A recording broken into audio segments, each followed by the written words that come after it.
From Times Square to Columbus Circle, the gaudiest, the most violent, the lonesomest mile in the world. Broadway is My Beat, transcribed with Larry Thor as Detective Danny Clover.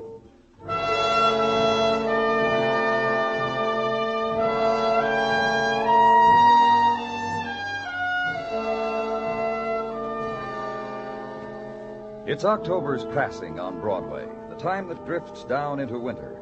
And now there's the wind, the searching wind, the one that puffs around corners and gathers itself into squalls, rushes into doorways and down alleys looking for what the world has left behind. And it fingers its way against the buildings, drifts again, wraps newspapers around hurrying feet, and collars are turned up against it, and the season for stray hats spinning across Times Square is at hand. Autumn song, wind and beauty on a Manhattan corner. It's yours.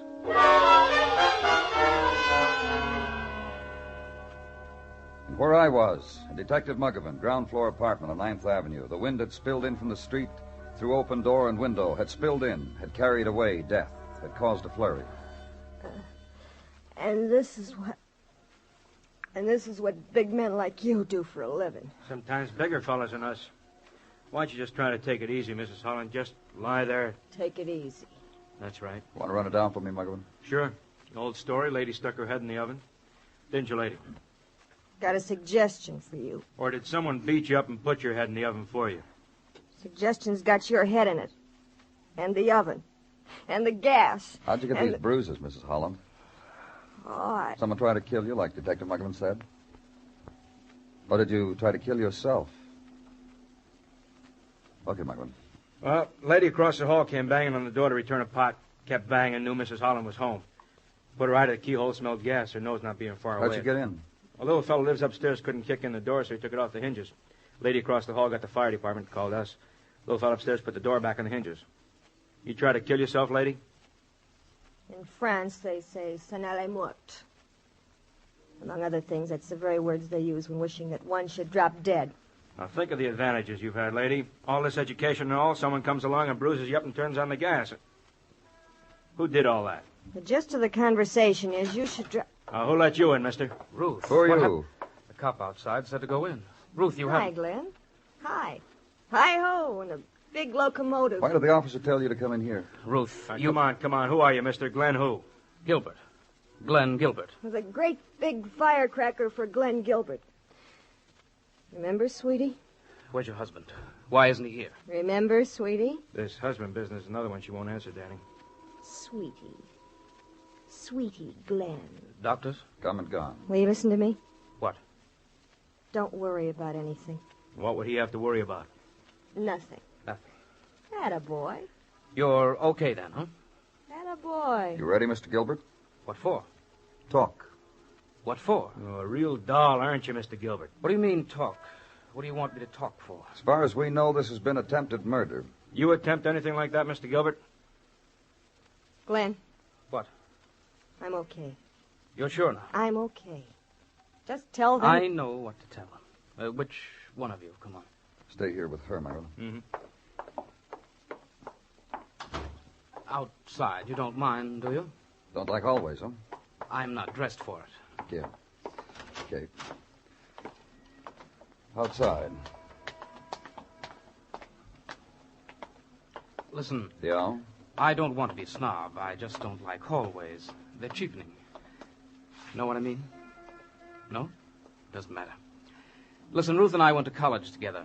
All that college talk in there, boola stuff, the locomotive. Okay. You went to college together. Now she's married and... And I break in very concerned. That's right. We went to college together. Convertibles, frats, sororities, smart places to hide the cribs, all the rah-rah things. Boyfriend, girlfriend. You were going to get married? Let me tell you something. Okay. A cigarette? Light? Let you tell me what? She's not that dame you saw in that crummy apartment. Oh. Cashmere sweaters and tweed skirts and the fanciest gowns on the campus. That used to be Ruthie. Not that dame you saw in that crummy apartment. What happened? She married a bum. Oh, you know him? I just heard.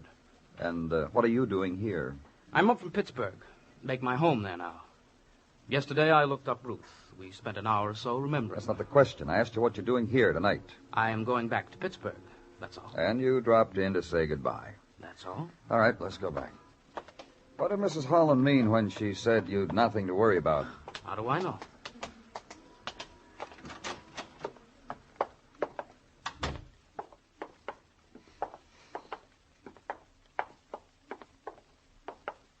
Kill yourself. I didn't say that. Now, close the door, will you?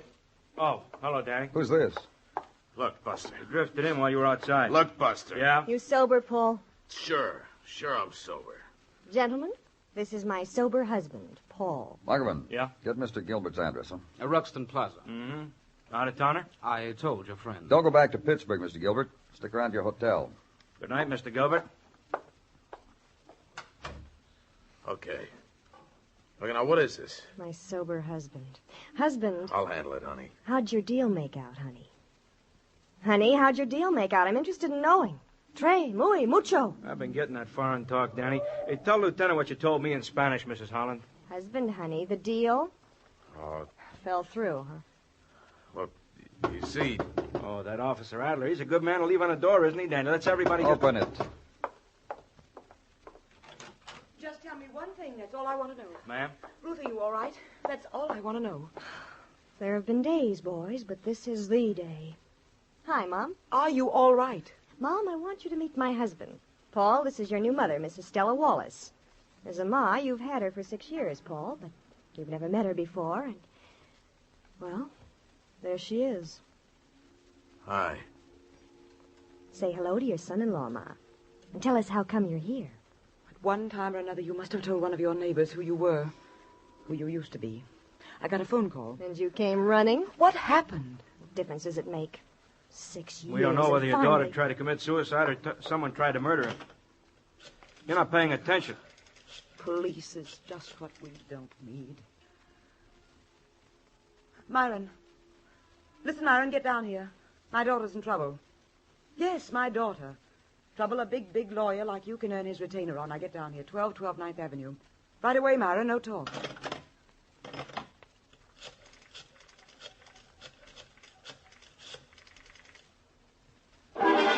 And Mrs. Wallace took over. Dr. Bigley, this is Stella Wallace, and don't ask me any questions. Just write down 1212 9th Avenue and get down here right away.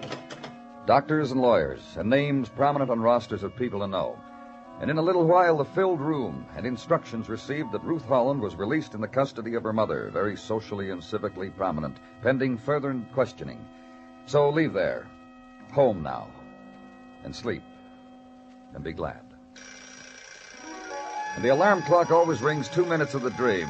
A new day, and headquarters, office, detail, routine. New day becomes half a day old, grows older, is late afternoon, then evening, and detail keeps you past then, is after 10. Danny? Come on in. Sit down. Yeah. Got home soon? Soon. You know what I think? About what? About yesterday, about Ruth Holland. Huh? You know what I think? I think somebody laced her up good in a bar brawl. Her husband, Paul, maybe. She went home, tried to kill herself. Loaded, probably. That's what I think. What do you think? I think I'd like to talk to her. I think as soon as the court order says so... I'll get it. Lieutenant Clover's office, Detective Mugman speaking. Yeah? Who? I'll say that again. Yeah. Okay. Danny? What's the matter? I told you what I think. Now tell me what you think. I said, what's the matter? Homicide in Central Park, Paul Holland. What? Paul Holland. Found shot to death in Central Park. Murdered, Danny. Now you know what's the matter.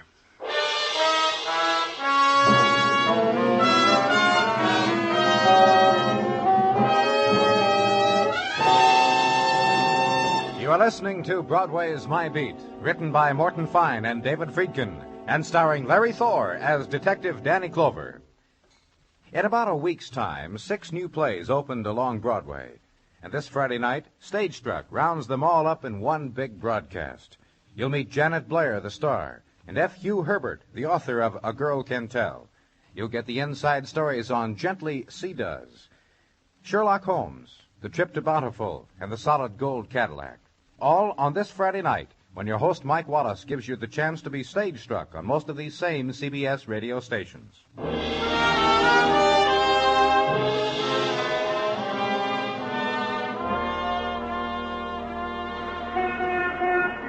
The light of the morning touches Broadway's shoulder softly and with chill, breaks the clinch that held it together in the night. And this is the waking and the wonder, the search and category of night memories. Time to rise, to shine, to pace the chill room, to hold the head in the hands. And morning mist to dissolve the stains of autumn nighttime. And from a place from across the river, the last cry of night, first shriek of morning, claw of whistle, percussion of bell, steel hammer electrically tripped. A million clocks sounding the alarm. So kick the regret into a corner and turn out the lights. A new day has dawned. And at headquarters from Sergeant Gino Tartaglia, the greeting. Good morning, Danny. And the offering. A pot java, Danny, from the commissary. A paper cup. A wooden spoon. One lump or two. Well, I'll do it myself, Gino, thanks. No trouble, gladly. Gino, Very well. In one of these mornings, I'm going to say a thing or two to that Officer Kobransky. The remarks he passes. Oh? Officer Kobransky passes remarks? Just because I insist the pot java for Danny Clover be fresh and to a boil, and if he don't mind, I'll wait, thank you. Kobransky comes up with witticisms. Oh. On second thought, I think my strategy with Officer Kobransky should be to ignore. I would if I were you, Gino. Thank you. That Kobransky needs a lesson. In the words of my uncle on Mrs. T's side, Uncle Bernard, a tight lip is worth two in the... Gino, you got something for me? No. Simply to keep you company. You're sure? Nothing on Ruth Holland, for instance? Simply a verbal report from Detective Muggovan on the phone, which I thought could wait until after you... Tell me now, Gino. Simply that Detective Muggovan early this morning went to where Ruth Holland is now with her mother to question her about her husband's murder. And there was met at mother's door by a battery of high-type lawyer fellas who turned the cold shoulder on him. You didn't get to talk to her? He was told Ruth Holland was in a state of shock from the news of her husband's death, that she was under a doctor's care, and they would inform us when she could be talked to, in their opinion. Anything else? Anything else is, one of the lawyers imported overnight for the occasion from Philadelphia said to Detective Muggovan, "You want to bring charges against Ruth Holland? Bring charges. Otherwise, don't come to the front doors. There is a sign which says, 'No peddlers allowed.'" I thought since Detective Muggovan got nowhere, Danny, his report could wait until... I'm sorry, Danny. Forget it, Gino.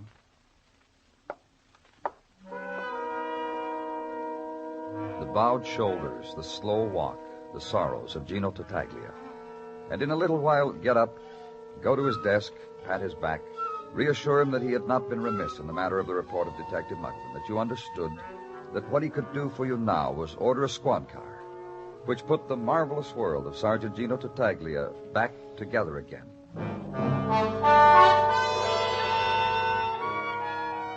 Legwork now. Inquiry into the life and times of Ruth Holland, who had been near death, who was a new widow, whose grief was now in the care and custody of mother, whose shock was being handled by lawyers. Inquiry to be made of neighbors. Woman, for instance, who had been a girl when Ruth's mother was a girl, and shared governesses and French tutors and girlish confidences with her, and later, notes on the care and feeding and behavior of husbands, and later, notes on the care and feeding and behavior of daughters. Woman whose own daughter was exemplary from the year one, and had only a shrug and a meaningful smile for mothers who let a silly daughter get out of hand. Inquiry of neighbor, a young chap in tattersall vest and tasseled shoes who had gone to school with Ruth Holland, and to football games, and to squash tournaments, and to Harlem places, and it was a real shame about Ruth. A girl who could have married in grade and station, and all this sordid stuff would never have happened. However, he knew well a girlfriend of Ruth's, and he had her phone number, and only too pleased to pass it on. An inquiry, then, of girlfriend of Ruth Holland. Discreet will be our code word. Mr. Clover? Well, tell me about her any way you want, Miss Rundle. Just Discreetly, then. It's the code word I've lived by all my life, and it's paid off. Oh, look, You'll be surprised. A girl shows a little restraint, the correct choice of phrase. My, the prize showered down upon her. About Ruth Holland. Girl who tried to kill herself. Girl with dead husband. Girl with forgiving mom. Unhappy girl. I must remember to call the unhappy girl or send a happiness basket or... What does one send a girl who has everything? Do you know, Mr. Clover? You don't like her, is that it? Let's put it another way. Let's put it... Well, you're talking to a girl who doesn't mess around with the customs of the tribe. What are you talking about? The tribe, Mr. Clover. Ruth's. Mine. It's got ritual in it, and voodoos, and blood ceremonies, and money, and... Well, Ruth flipped, that's all. She broke with tribal custom. Got herself into the category untouchable. How?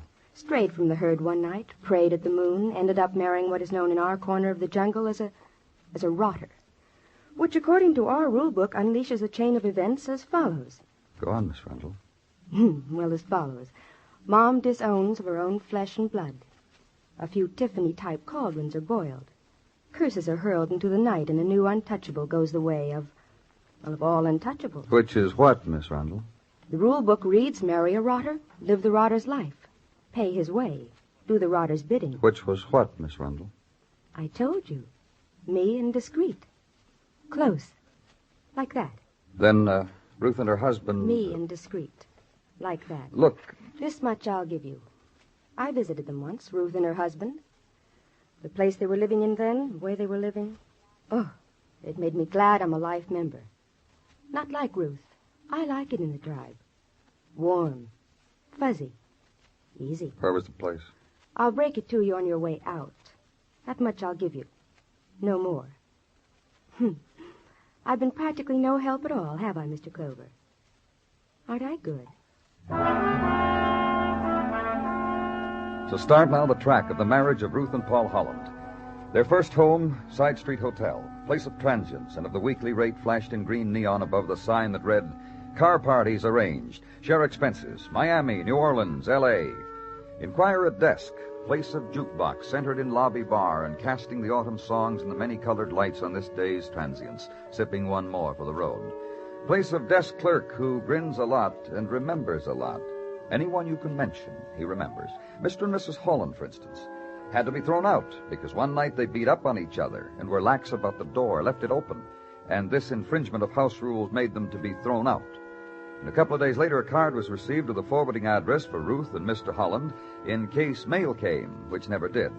And, care for the card, mister? And another place, then, where Ruth Holland had lived with her husband. Tenement, near river, and be told the only reason they stayed on so long was their rent was paid a couple of months in advance once by a fella, Mooney. Everett Moon, called Mooney. Runs a place corner 12th and 3rd, Mooney's place. And go there.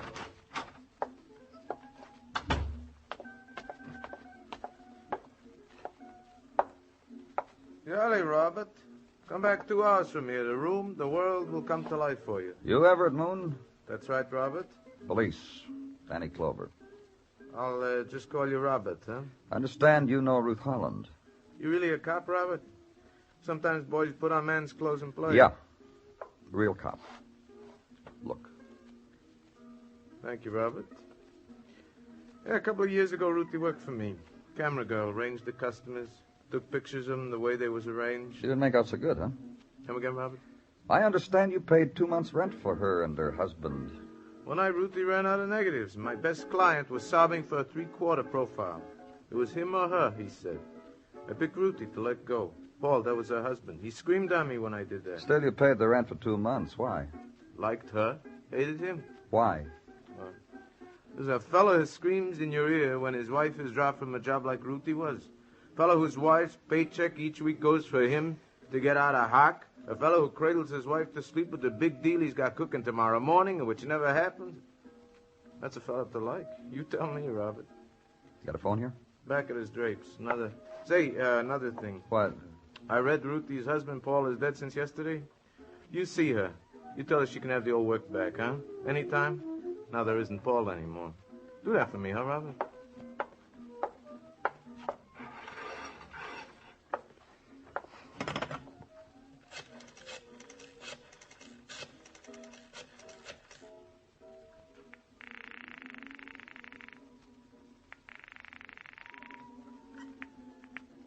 Sergeant Tartaglia speaking. Danny, Gino. Tell Muggerman to bring in Glenn Gilbert. That's the fellow. Well, I want a question again. Glenn Gilbert, Ruxton Arms Hotel. Tell Muggerman, Gino.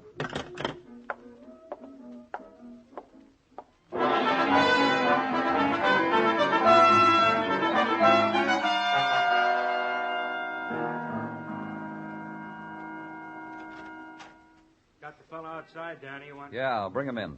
Inside, Glenn. Over there. Sit down. Thanks, Muggerman. Any time, Danny. My pleasure. You know why you're here, Glenn? I'm a boy with a college education. Remember? Then it's easy for you to figure why you're here. Three-way cinch. Once I loved Ruth Holland. Once Ruth married someone else. Yesterday you found that someone else dead in Central Park. You kill him, Glenn? I found a home in Pittsburgh.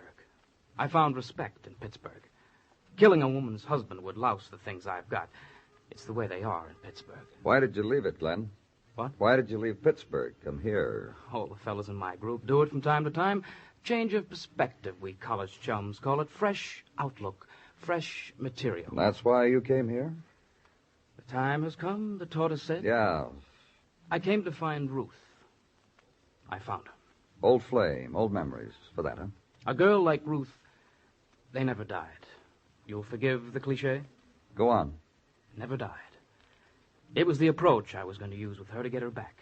Lovers' rock, the night football games, the gravel against a sorority window when there was a moon. That was the approach I was going to use. When I saw her, I figured I didn't need to. Tell me about it. I lied to you. I saw Ruth a couple of times before the time I told you about, and once after. I saw what she'd become. I figured, who needs an approach? Why waste an approach? Go on. I spelled it out for her. She just stared at me. And that's when I hit her. That's how she got those bruises where I hit her. Then, after She tried to kill herself. I'll tell you something. I wish she had. I just wish she had. She had no right to spoil something sacred. All right, Glenn. You're under arrest. Assault? For now. Yeah.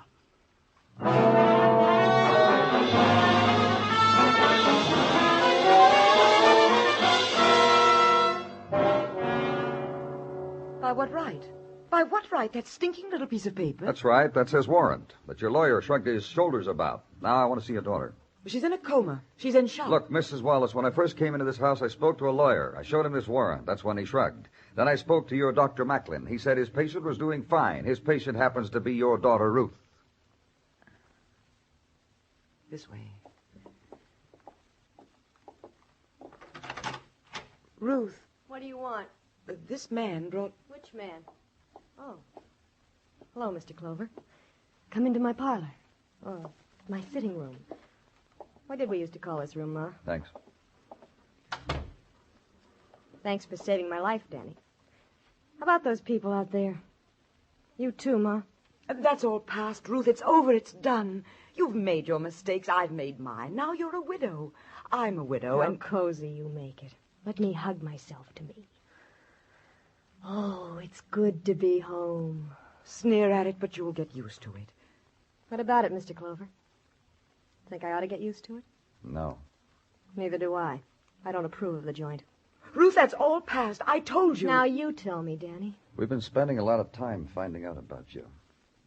Really? Yeah. It's a comic strip, isn't it? Isn't it? Isn't it, Mother? Oh, stop it. All I asked was an opinion of my life. Tragic, comic, tragicomic. An appraisal, that's what I want. Once... Now, there's a word. Once. That's the story of my life. I know. What is this? What is this? What are you talking about? About once. For instance, when, Danny? College. And Glenn Gilbert? Such a nice boy. He really was. He told me what happened. How he came here a few days ago. How we remembered together? Yes. He wanted to remember too hard. That was his approach. But it didn't turn out any different. Poor boy. So he beat you up. He didn't even do that well. Beat you up? Yeah, Ma. Glenn? Yeah, Ma. Beat you up? Yeah, Ma. I don't believe it. She doesn't believe it. But why? She believes it. Ma, he forgot I was a married woman and tried to romance me. I said no. He slugged me. Then you know what I did? Ruth, Suddenly I realized what's happened to me. 6 years. I warned you. Oh, Ma, you're always right. Gee, Ma. Golly, Ma. You see? 6 years. What I went through for that husband I had. From chrysanthemums in college to winking at the butcher for a quarter of a pound of meat. 6 short years. Could have made it more quickly. Now, that's all past. Yeah, Ma. Then my college beau slugged me. And I felt very bad. I tried to kill myself, and I didn't make it. And, Ma, you got me and brought me here. And last night I sneaked out to see a fellow. And I shot him. The fellow happened to be my husband. The fellow happened to have made me what I am today. Why should I kill me when killing him would be more clever? Ruth. More adult, more collegiate. You know, savoir-faire. That's French, Danny. Let's go.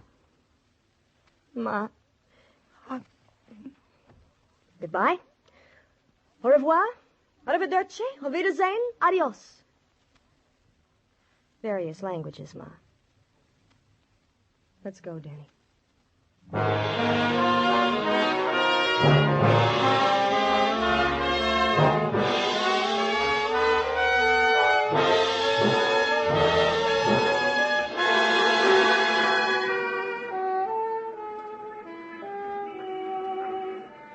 Twilight touches Broadway now. It's quitting time. The subway hour of tired faces. Blue plate special time. But soon will be the instant when a man will dart from a doorway, beckon over his shoulder to another. Then the mob will gather and scream its heart out at the night.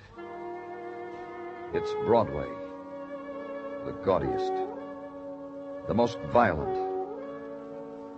the lonesomest mile in the world. Broadway, my beat.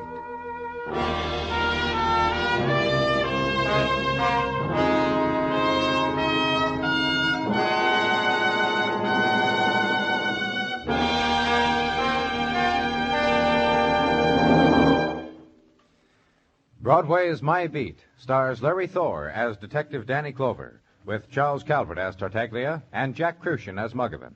The program is produced and directed by Elliott Lewis, with musical score composed and conducted by Alexander Courage. In tonight's transcribed story, Jane Webb was heard as Ruth Holland, and James McCallion as Glenn Gilbert. Featured in the cast were Paul Frees, Betty Lou Gerson, and Jean Howell. Broadway's My Beat moves to a new time starting next week. Join Danny Clover Friday nights on most of these same CBS radio stations. Consult your local newspaper for the time. Bill Anders speaking.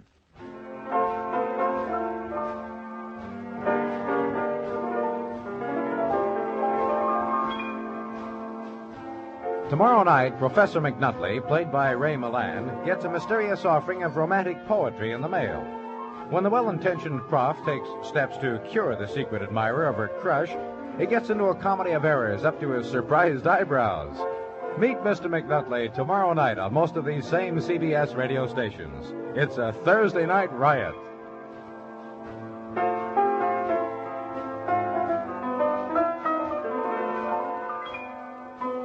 You meet comedy when you meet Millie, Thursday nights on the CBS Radio Network.